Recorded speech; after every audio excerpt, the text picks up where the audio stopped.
A commonly held myth says that millions are hungry because there's not enough food in the world.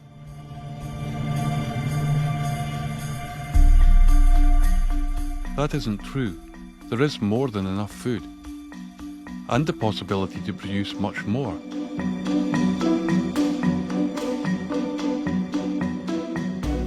Hunger, for the most part, is caused by poverty. Rich people never die in famines, while poor people die for the want of food in the vicinity of well-stocked food stores. Does it have to be this way? I'm not at all sure it does, and in holding that view I find myself in some very good company. Indeed, the UN stated zero hunger by 2030 as the second Sustainable Development Goal.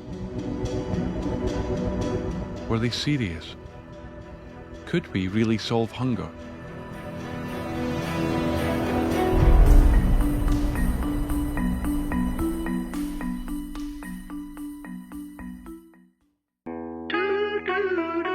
As a well-fed man from a rich country, I'm sensitive to being labelled a white saviour.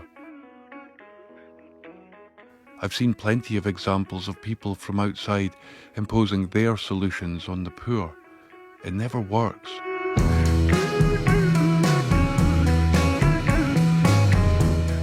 For 30 years now, I've been working in some of the poorest places on earth. Visiting these communities is a privilege. And this time, I'm on a journey in search of an answer to a very big question. And I'm going to begin this quest here, an enormous lake in the north of Kenya. The boy who jumped in and was splashing, why was he doing that?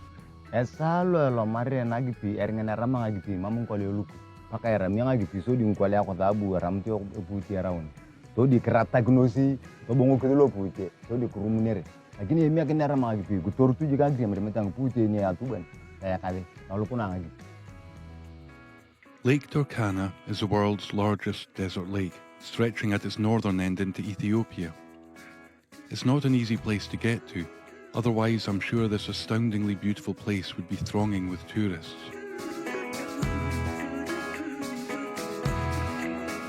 And the Turkana themselves call it Anam Ka'alakol, meaning the sea of many fish. Are you happy with this catch this morning? Was this a good catch?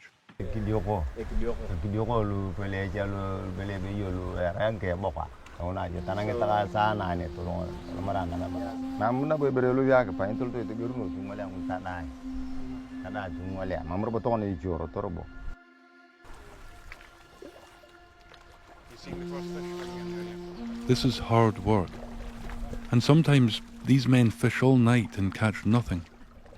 But I don't hear them complaining. I just see them trying again and again to somehow feed their families. Each day another round in their unrelenting battle with hunger. Hi, Mina. Hi, morning, Magnus. How are you? You're welcome. A fellow soldier in that same battle is Amina, my co-worker and leader of our projects here in Kenya.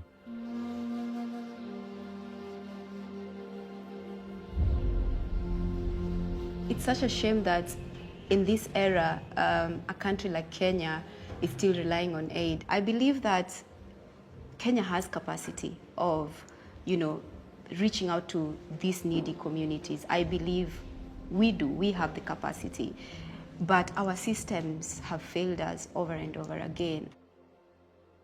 I'm just going to list a very small example that I've witnessed here in Turkana. So there's a time the county government was constructing schools for Turkanans and also kitchen for Turkanans. And I think they never involved the community in these constructions of this infrastructure. And they completed it, but no one is using it because they never involved the community and walked alongside them. I think that's very often the mistake we can make. Sometimes it's good to walk alongside people and help them a little bit, but not to come in and say, okay, here's what you need to do now, or I've got an idea that's going to change everything for you. If you don't involve the community in whatever project you are introducing, then chances are it's going to fail. There's no ownership of it. Hi, I'm Samuel Derbyshire. I've been living here in Turkana and studying the history of this place for about 8 years. Oh, I didn't say that, I'm a social anthropologist.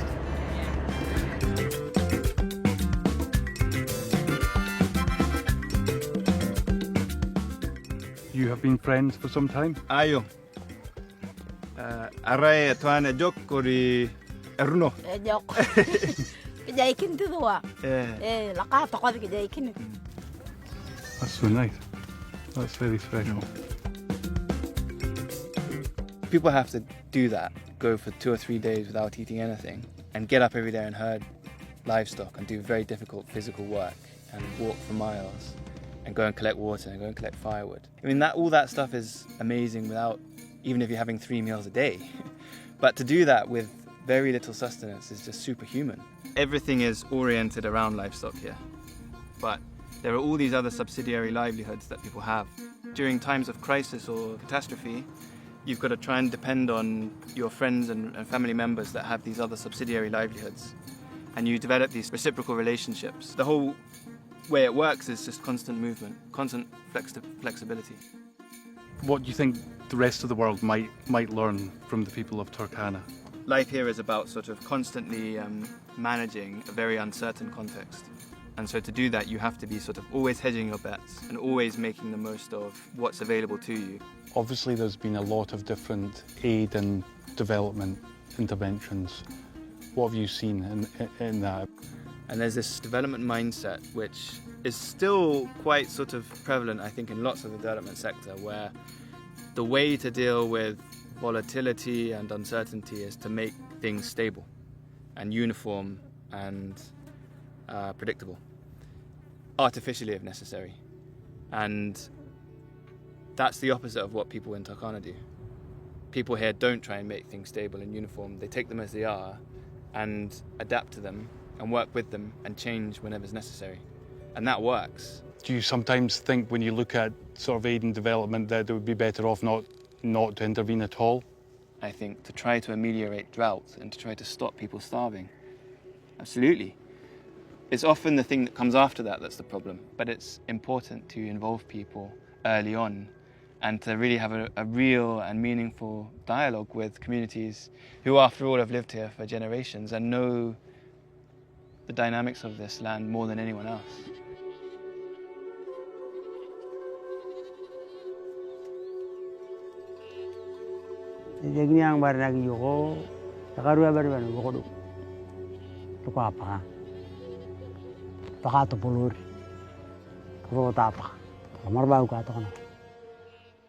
That time, the year of rain, were you a small boy then?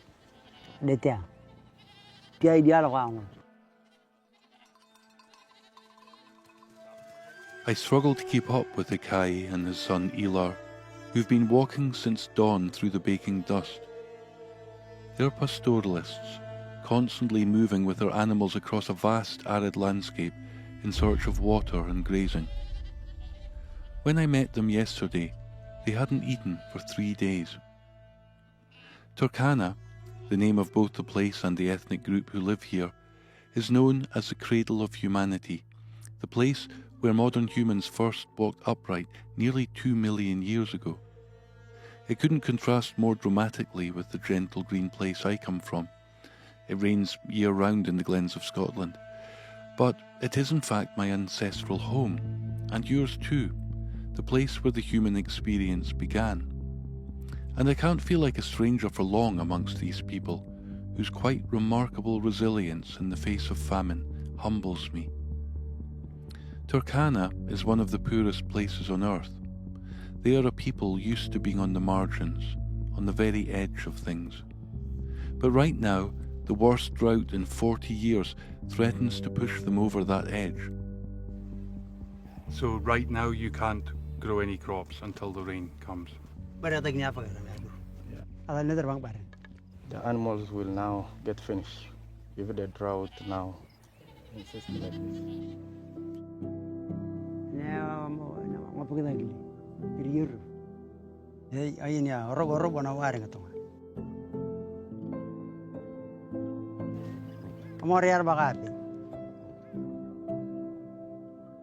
Sometimes we make hunger this abstract thing, described by statistics, distant, impersonal.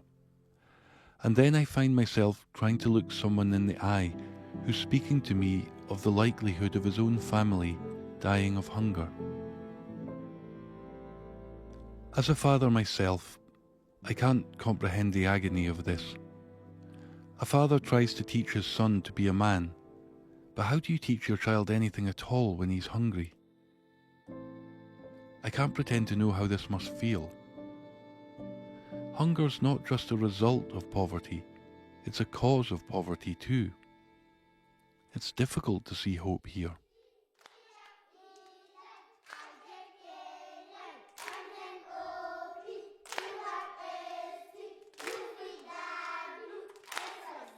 There were so many challenges, especially at my home and my family and siblings.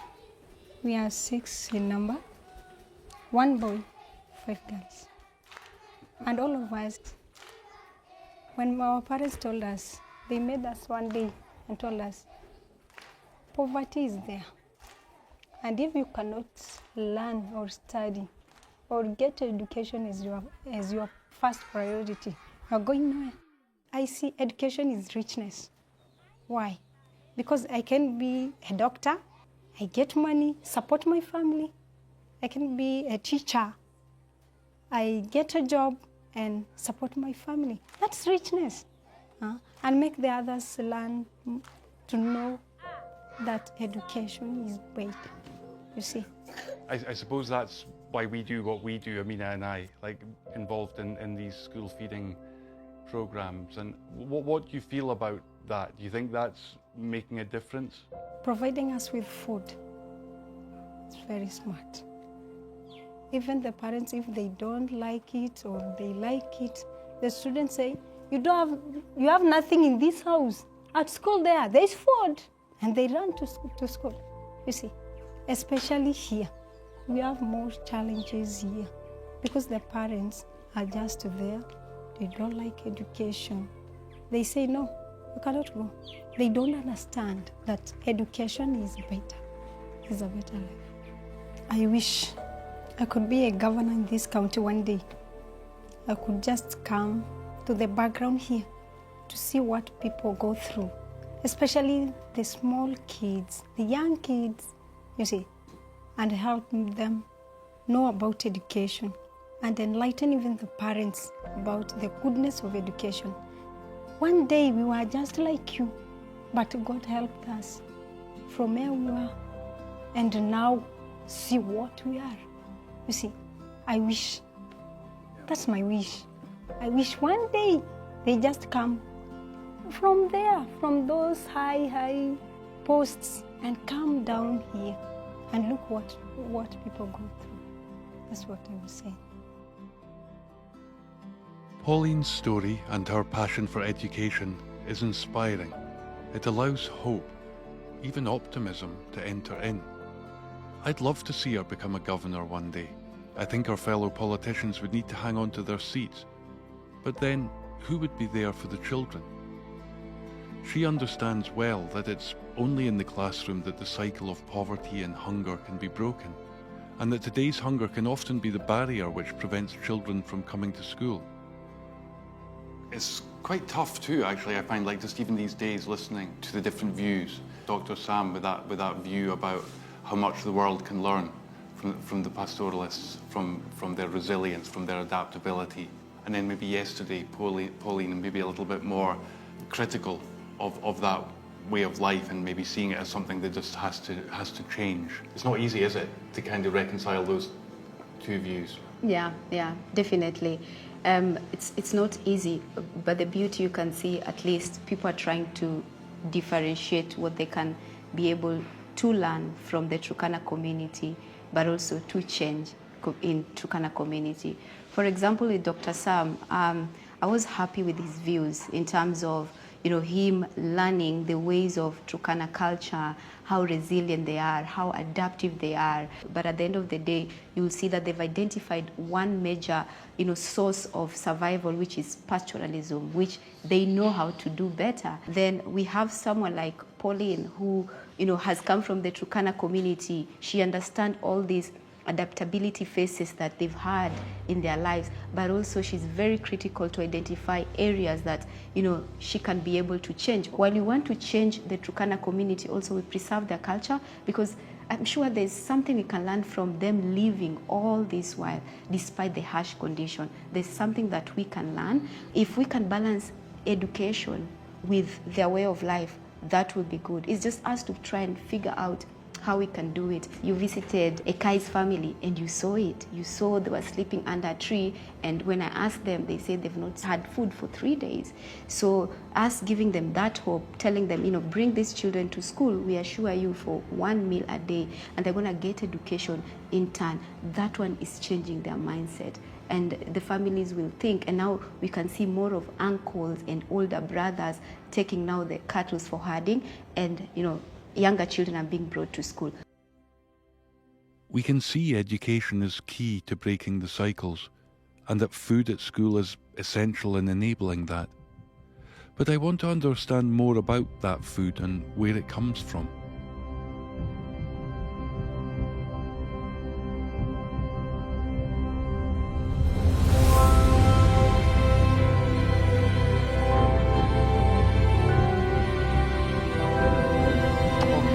Let me try.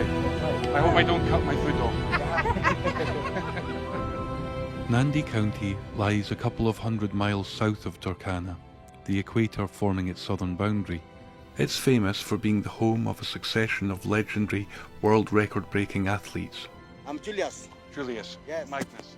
Magnus. Yeah, Julius Magnus. Good team. Good team. Yeah, we sound like from Roman. Kenya, from Kenya. From Kenya. Yeah. Yeah, I'm from Scotland, but we sound like Romans. Julius and Magnus. We don't understand.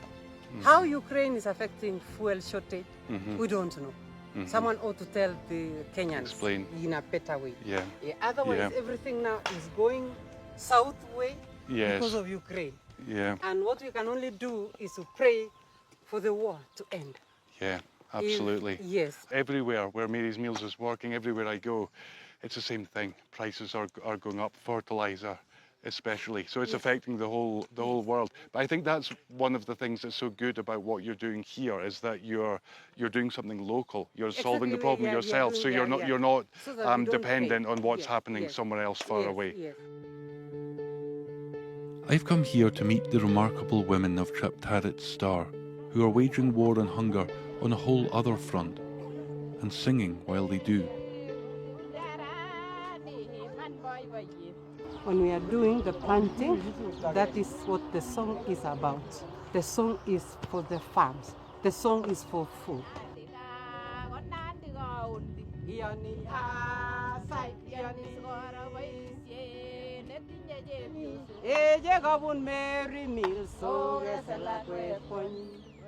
Our biggest problem, we have to go out to look for funds, being a whole women, and a women group for that matter. No bank would extend any facility to a women group. Mary's Meals gave us a contract, and we began with 2 schools. So we climbed from the number of schools to 22. It's a big business, Josephine. Yes. So as we talk today, we are doing over 400, around 90 something. Well done. We are Chaptarit Women Company Limited.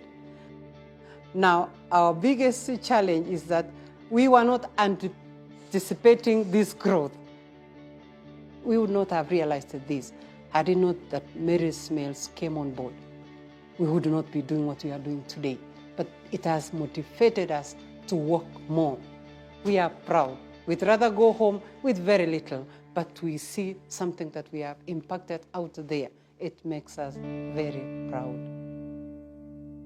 The lives of these women, until recently suffering abject poverty and domestic violence, have been transformed.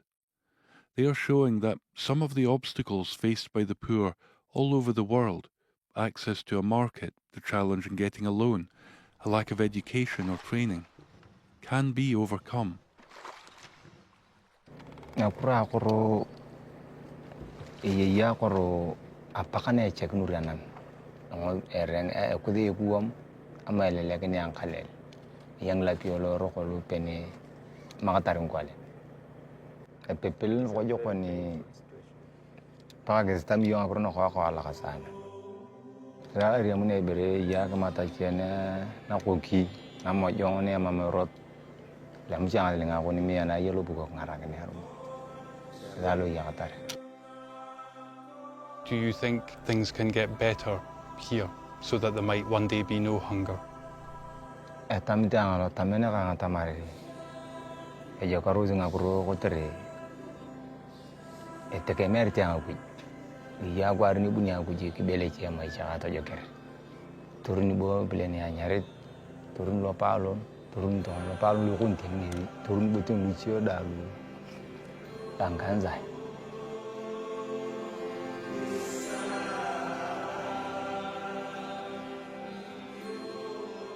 Biditen lo pe akon lo yo kuno tu ngarag tu atu bagang puti sa bu agiar na pulu ninga kolongo ekiari aku ya giar tini akru ketamo je kotere anan na ibere yer tutur mutur ko na lo mai cheke chingi anan lo penu somato or lo somato abingi na pulu ni si anan na ko dat ai che awam.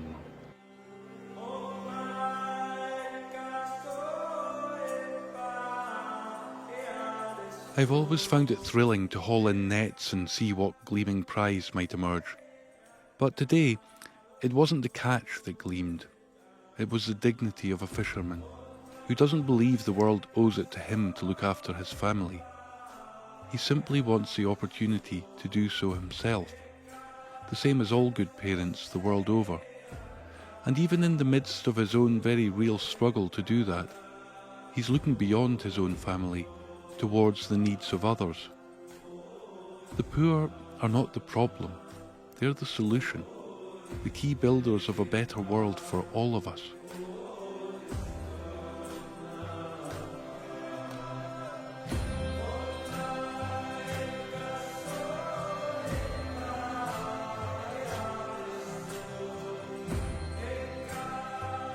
Do you play football? What team do you like?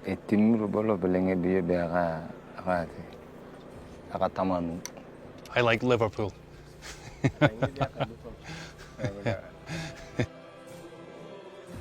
But that desire to walk alongside our most impoverished brothers and sisters is certainly not wrong, far from it, as long as we do come to listen and learn and accompany, not to impose our ideas on communities who might have a very different idea of what success even looks like. To think the best thing for a country like Kenya is to end up resembling a Western society is unimaginative and unambitious at best. And I suspect Sam may have started out here seeing the Turkana people as his subject matter. Now he considers himself one of them, and they call him brother too.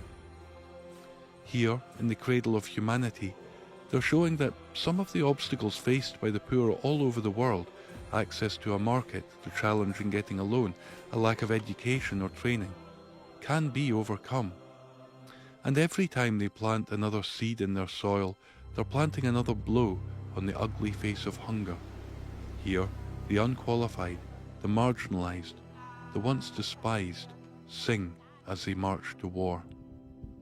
Here on the school feeding side, this is our goal. This is a goal that is feeding into Vision 2030. However, this is the capacity that we have, and this is the capacity that we lack. How can Mary's Mills or any of these organizations come and be able to bridge? So I'll be happy to see if we can get there with government, whereby we are working in partnership and recognizing each player's strength. I think that will be the solution for us. And when you say feeding into that vision of 2030, you mean the Sustainable Development Goals? Yes. The second one being zero hunger? Yes, zero The first one, no poverty. I think we're figuring out they're intrinsically linked. But do you believe that's possible, the zero hunger thing? Yeah, I believe it's possible. I believe it's possible, honestly. And what is giving me hope is organizations like Mary's Mills, where they've identified a model that can be sustainable. Yeah? So in Mary's Mills, we anchor all we do on community participation. Yeah, everything that we do, the community members have to be involved. For all those different players to bring different things to the table. I think that's absolutely right, and not just as players being organisations, players as us all as individuals as well. Because if everyone did something, absolutely zero hunger can happen. Every individual can play in this, in this ecosystem of, zero hunger, trying to achieve zero hunger. Yeah, we can all do it, I think. The causes of hunger are complex and interlinked. There's much to figure out. There's a risk that we might feel overwhelmed by the enormity of it. And that's why I feel a lot of gratitude for my time here in Turkana, for the wisdom I've encountered here that makes this feel more simple, more doable.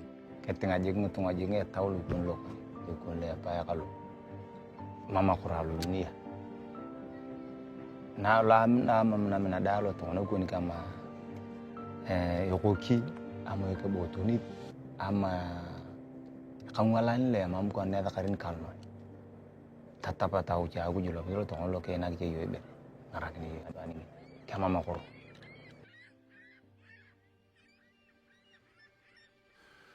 We might think that the realization of zero hunger requires some huge scientific or technological breakthrough, that our quest is to find some new magic cure. But actually, we have long known the cure for hunger. These encounters in Turkana leave me thinking that while innovations in food production and technology can play a very important part, we need, even before that, to tackle the basics, to remember that this is about human beings and to recognise just how remarkable they are. If we're interested in eradicating hunger, we need to ensure that the rights of every human person are upheld, that every individual has an opportunity to use their lives and talents to support themselves and their families. This is where the fight against hunger begins. And it's good to recognise that none of us as individuals or single organisations are responsible for all of this. We can avoid feelings of despair by picking our fights wisely and doing our bit, one step at a time, knowing that the poor and the hungry themselves are the ones that will ultimately claim the victory.